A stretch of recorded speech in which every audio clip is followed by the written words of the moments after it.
Hello and welcome to this project on plant disease detection. In this project, we will create a convolutional neural network that will be able to predict whether a plant is suffering from a disease or not. We will be using different layers and other hyperparameters for building, training, and testing this classification model. This model is mainly built using TensorFlow and Keras. Now let's see what are the steps we use to solve this problem or to make this project. So firstly, I will teach you how you can mount your Google Drive on Colab Notebook. It is useful because you only need to upload your data on your Google Drive and you can directly connect it to your Colab Notebook. Second, we will visualize how the images look that we are working on. The images that we have, the dataset that we have, we will visualize that. After that, we will find out the means of all the dimensions and resizing them according to the images. Next, we will convert the images into a NumPy array and we will normalize all the images. This is important.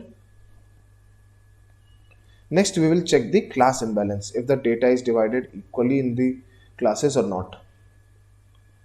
After that, we will split the data and perform one-hot encoding on the target feature, that is the number of classes.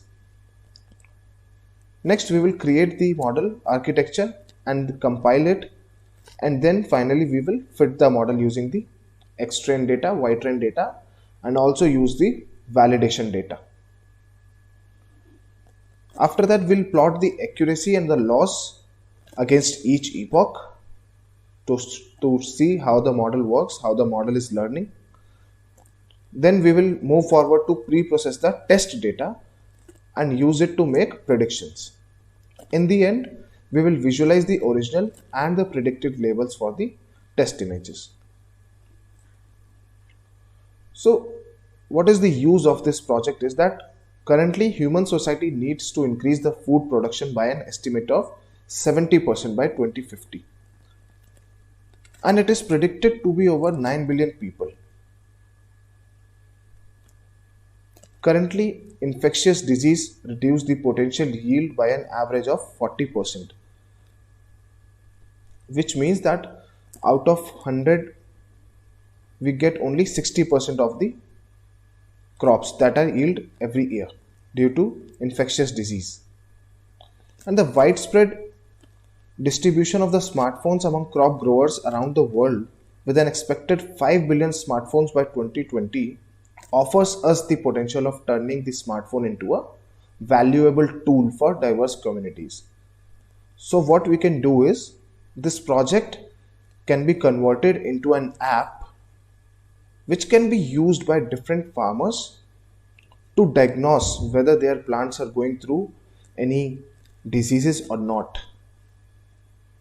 So that is the main use of this project. This project will revolutionize the agricultural industry. So now let's move forward and see how we can make this project.